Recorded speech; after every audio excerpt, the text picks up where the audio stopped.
On a ship of war, there are commands that have echoed through the centuries. Clear for action. Man the guns. Stand by for ramming speed. These are the brutal, visceral orders that define naval combat. But on the evening of May 7th, 1942, aboard the American aircraft carrier USS Yorktown, Captain Elliot Buckmaster gave an order so strange, so unprecedented, it must have sounded like a ghost from another age. An order that made absolutely no sense in the new era of warfare fought from hundreds of miles away. The command he passed down was, "Stand by to repel boarders." Boarders. The word conjures images of pirates with cutlasses in their teeth, of grappling hooks and close-quarters fighting on a wooden deck. It was a command for a world of sail and cannon, not for a steel behemoth bristling with anti-aircraft guns. Why, in the middle of the Pacific Ocean, with no enemy ship in sight, was the captain of a modern aircraft carrier preparing to fight hand-to-hand on his own flight deck? The answer is one of the most surreal, terrifying, and revealing moments in the entire history of war.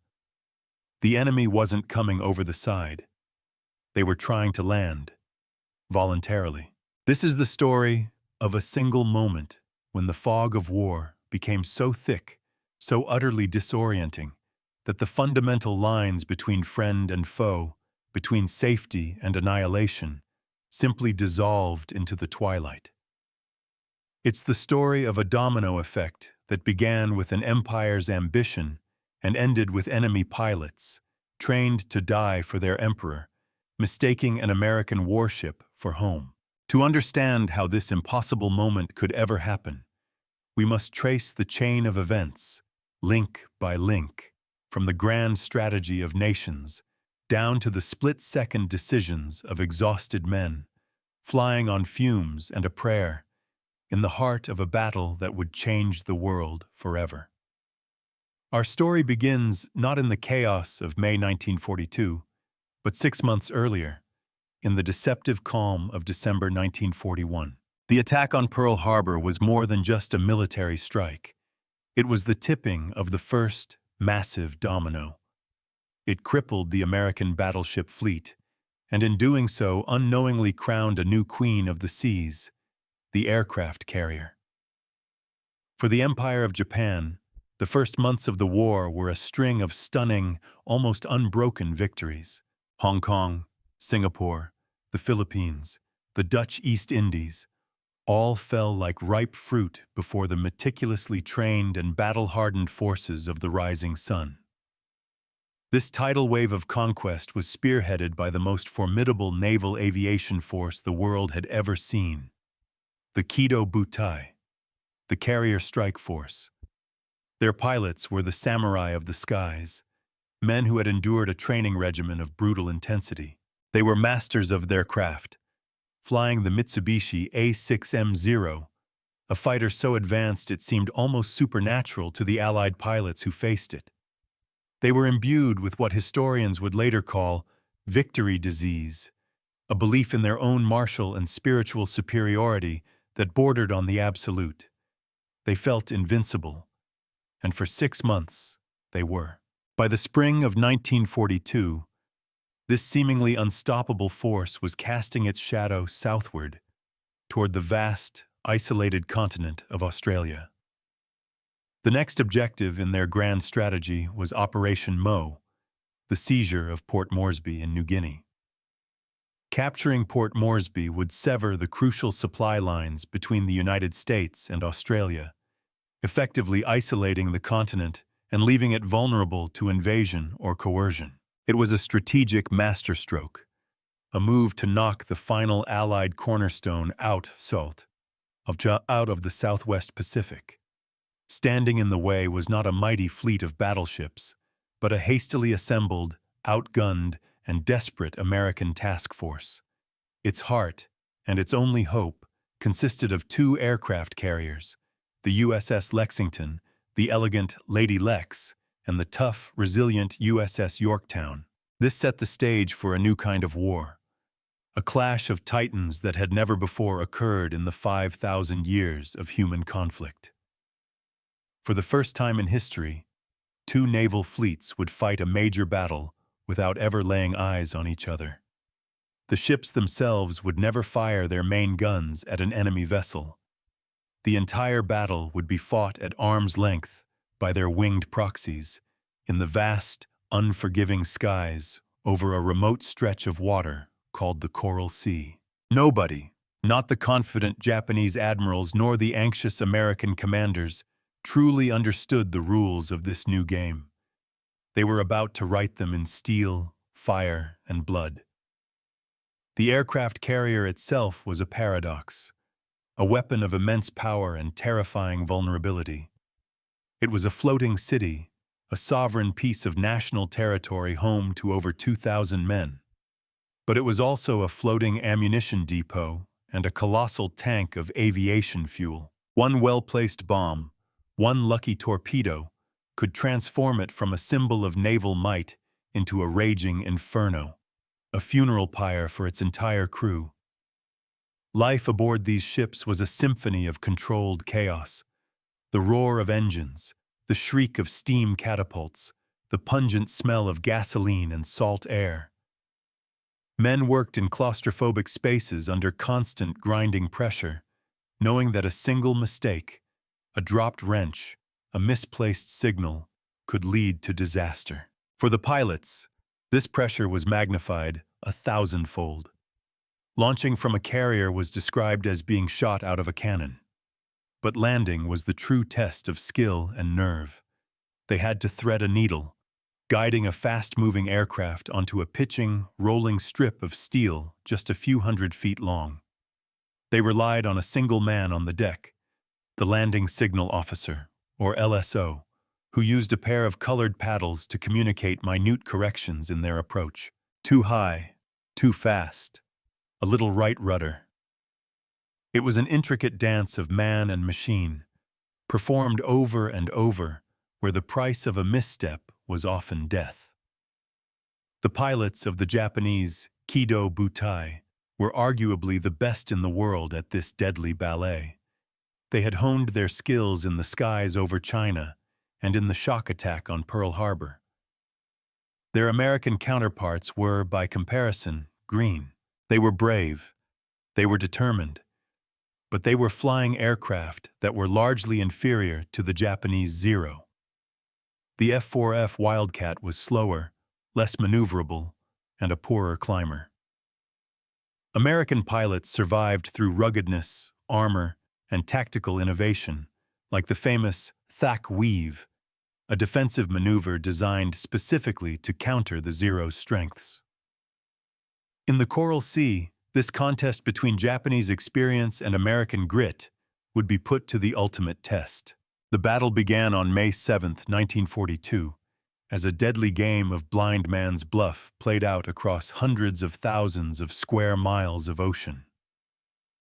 Both fleets sent out scout planes, desperately trying to find the enemy before the enemy found them. The technology of the era was primitive. Radar was in its infancy, unreliable and short-ranged. For the most part, locating a fleet of warships in the vastness of the Pacific depended on the sharp eyes of a young pilot, hundreds of miles from home, with only a compass and a watch to guide him back. The Japanese struck first, but they made a critical error. Their scouts spotted an American oiler, the USS Neosho, and its escorting destroyer, the USS Sims. Mistaking them for a carrier and a cruiser, they launched a massive strike. The attack was overwhelming and clinical. The Sims was sunk in minutes, and the Neosho was left a burning, drifting wreck. But it was a hollow victory. The main prize, the American carriers, remained hidden. Meanwhile, American scout planes had their own success. They located a component of the Japanese invasion force, centered on the light carrier, Shoho. The pilots from the Lexington and Yorktown descended with a vengeance, eager to prove themselves against the seemingly invincible Japanese. They smothered the Shoho with bombs and torpedoes. The attack was so swift and so devastatingly effective that Lieutenant Commander Robert Dixon, leading the scout bombers, radioed back a message that would become legendary in the annals of the U.S. Navy. Scratch one flat top. The sinking of the Shoho was a jolt to the Japanese command. Their aura of invincibility was cracked. Aboard the flagship carrier Shokaku, Vice Admiral Takeo Takagi was incensed. His primary targets, the big American carriers, had slipped through his fingers while he wasted his elite pilots on secondary targets. The day was wearing on. The sun was beginning its long descent toward the horizon. In carrier warfare, daylight was everything. A pilot who couldn't get back to his ship before dark was likely a pilot who would never be seen again. Conventional doctrine dictated that he should wait for the morning, consolidate his forces, locate the enemy with certainty, and deliver a decisive blow in the clear light of day. But Admiral Takagi was a man of the offensive. He was a product of a naval culture that prized aggressive action above all else. Frustrated, impatient, and perhaps underestimating his opponent, he made a decision that was both audacious and deeply reckless.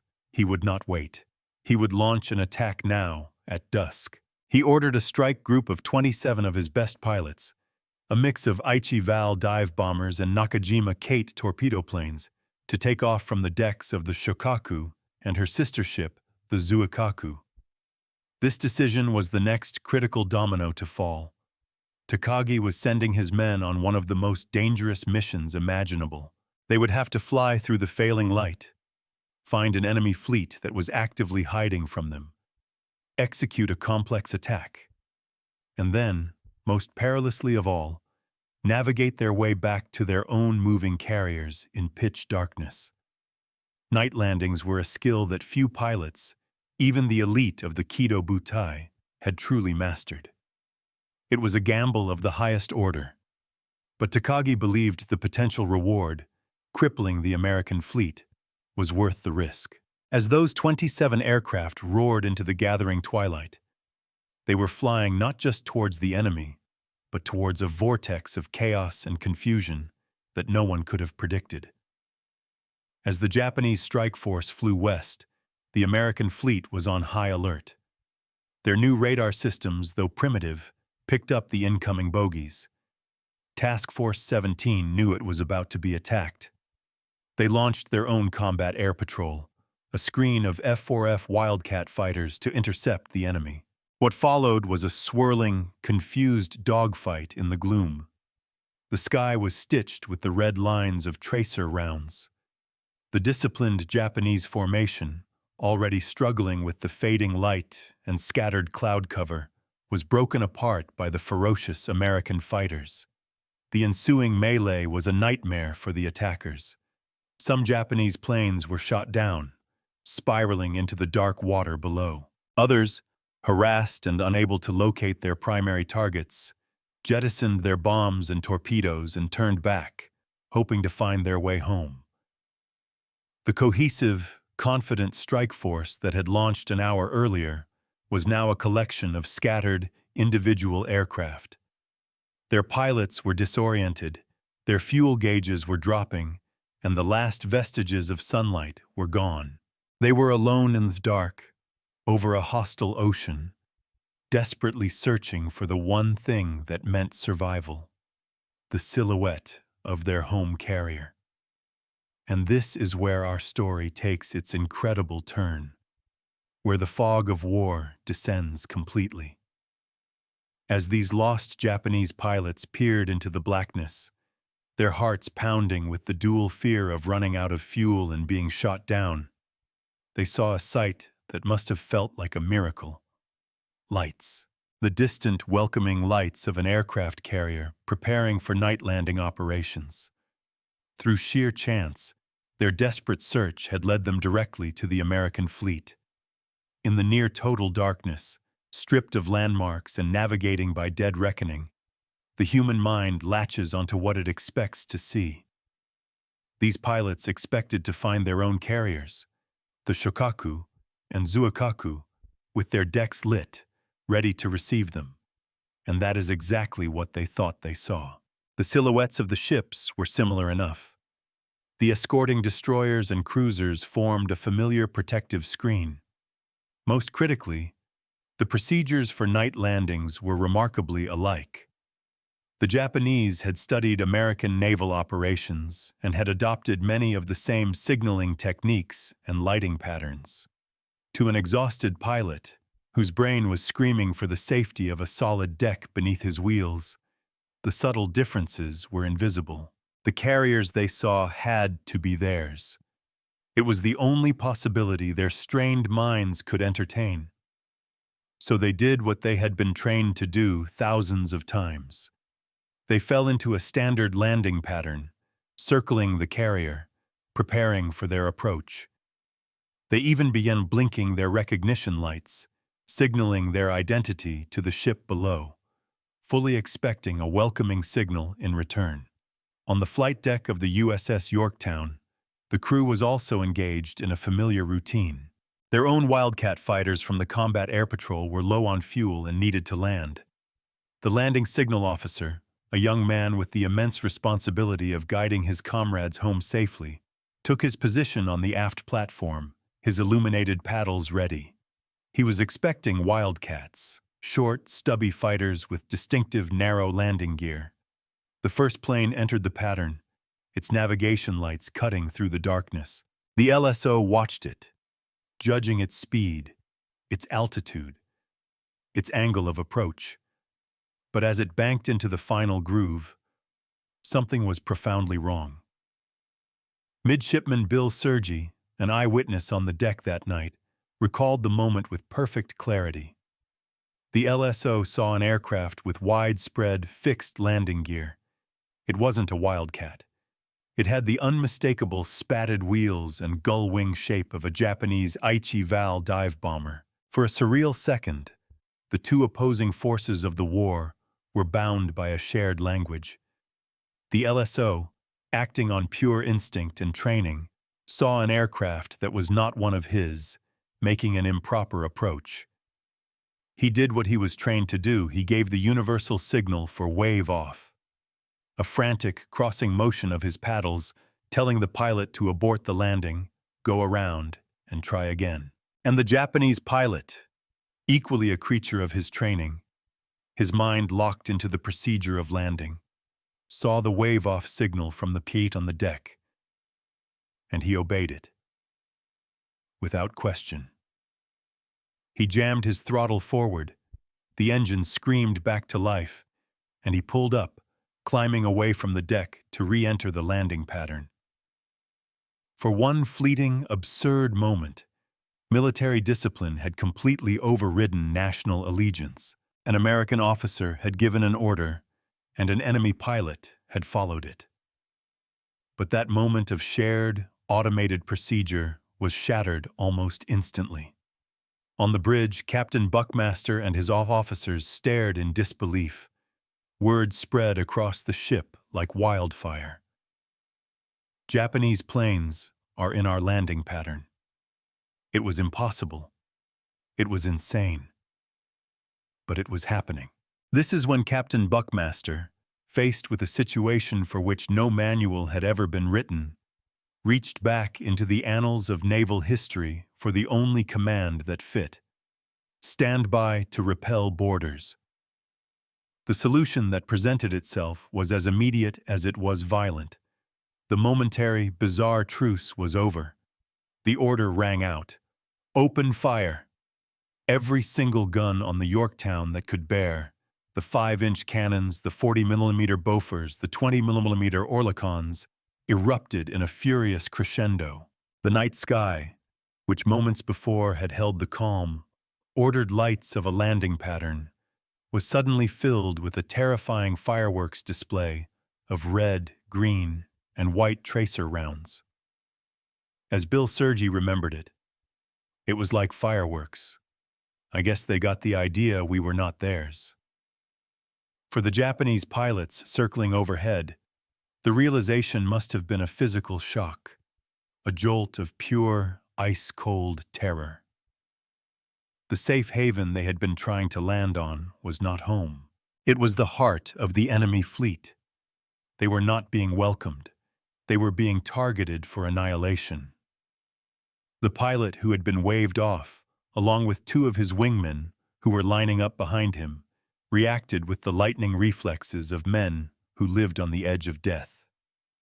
They scattered into the darkness, fire-hosing the sky with their own machine guns in a desperate, panicked response as they fled for their lives. The most bizarre encounter of the Pacific War was over as suddenly as it had begun.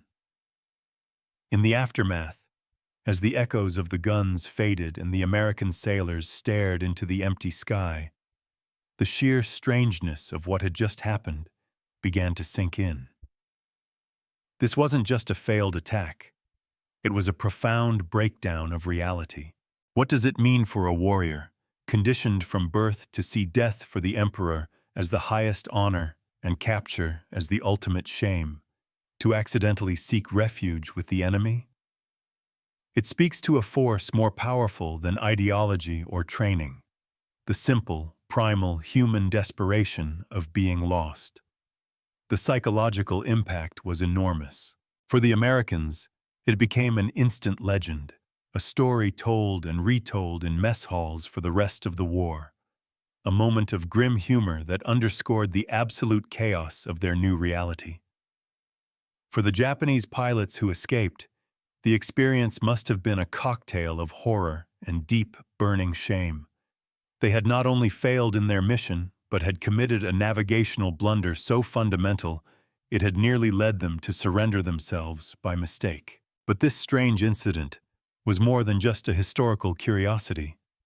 It was a crucial lesson written in tracer fire. It exposed, in the most dramatic way possible, the severe limitations of early carrier doctrine. It revealed critical gaps in identification procedures. In 1942, there was no reliable IFF, or identification friend or foe system. Radar could tell you something was out there, but not whose side it was on. In the confusion of a post-combat recovery at night, visual identification, the primary method, had proven to be disastrously fallible. Even American pilots were confused. Lieutenant Junior Grade Albert McCuskey, flying in that same landing pattern, later admitted, "I saw 3 Japanese planes circling with us and thought they were part of a group from another carrier." When even your own pilots, in the same airspace, can't immediately identify the enemy, you have a systemic problem. The incident forced a radical reevaluation of night operations, communication protocols, and combat air patrol coverage. The lessons learned in the Coral Sea that night would be implemented just 1 month later, in a battle where there would be no room for error, the Battle of Midway. And this reveals the final, most important domino in our chain of events. The Battle of the Coral Sea was, on paper, a tactical victory for Japan. They sank more tonnage, including the massive carrier USS Lexington. But it was a strategic catastrophe for them. Their invasion of Port Moresby was turned back, marking the first time a Japanese advance had been stopped in the war. More critically, the battle had a direct and devastating impact on the next decisive engagement. The carrier Shokaku had been heavily damaged by American bombs. The Zuikaku had lost a significant portion of its highly experienced air group, both in the attacks and in the ensuing chaotic night recoveries, including, perhaps, some of the very pilots who had tried to land on the Yorktown. Of the 27 planes Takagi sent out on his desperate dusk mission, only 18 made it back. 9 were lost forever. As a result, neither the Shokaku nor the Zuikaku, 2 of Japan's 6 frontline carriers, were available for the Battle of Midway. Their absence would prove fatal. The Americans, meanwhile, worked miracles to repair the heavily damaged Yorktown, getting her back into the fight just in time for that same battle. The strange events of May 7th were not an isolated incident. They were a direct prequel to the turning point of the entire Pacific War. When we look back at that moment, a Japanese pilot obeying an American signal officer, a 17th century command being given on a 20th century warship, we see more than just the confusion of battle. We see the collision of training and instinct, of technology and human fallibility. The Japanese pilots weren't incompetent. They were among the best in the world. Their mistake wasn't born of a lack of skill, but of the overwhelming power of exhaustion and expectation.